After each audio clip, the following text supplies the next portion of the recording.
It was past midnight when Daniel finally found a cab. The streets of London were eerily quiet at this hour, with only the occasional truck passing by and the distant sound of sirens in the background. The driver, an older man with deep wrinkles and cold, unreadable eyes, barely acknowledged him as he got in. "Where to, mate?" "Camden," Daniel muttered, too tired for small talk. As the cab rolled through the nearly empty streets, Daniel caught an odd smell, a mix of something metallic and stale incense. He wrinkled his nose but didn't say anything. Then he noticed something in the rearview mirror. The driver was staring at him. Not the usual quick glances cabbies gave their passengers. A cold, steady stare. Daniel shifted uncomfortably and looked away. Just ignore it. Get home. After a few minutes of silence, the driver finally spoke. "You shouldn't be out alone this late." Daniel sighed, assuming he meant muggers or drunkards.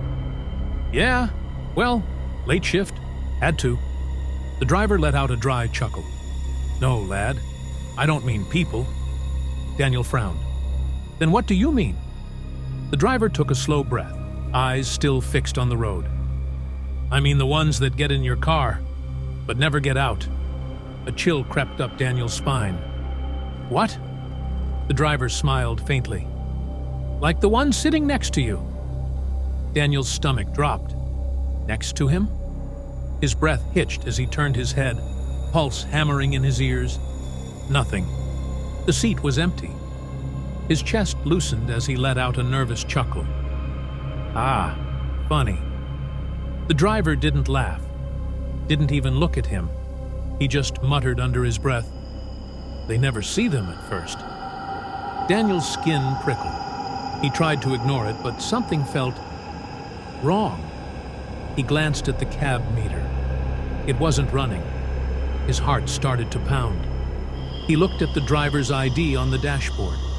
It was smudged with something dark, something that looked an awful lot like dried blood. His throat tightened. "Hey, pull over. I'll get out here."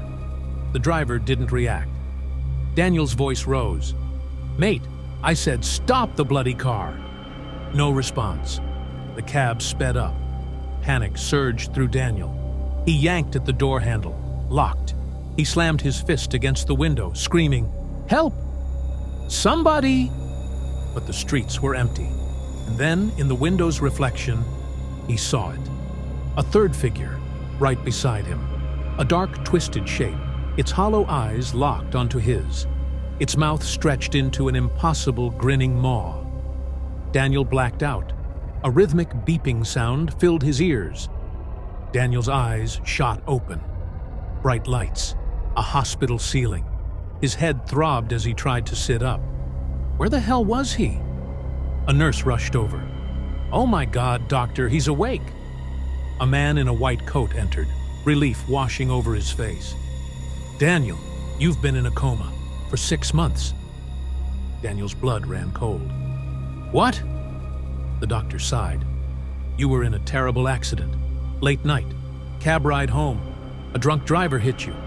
You were the only survivor." Daniel's breath caught in his throat. Cab. Driver. He swallowed hard. "The driver. Did he make it?" The doctor frowned. "Daniel, there was no driver."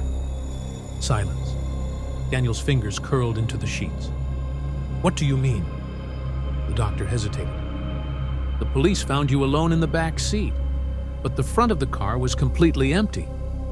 A cold dread filled Daniel's chest. That couldn't be right.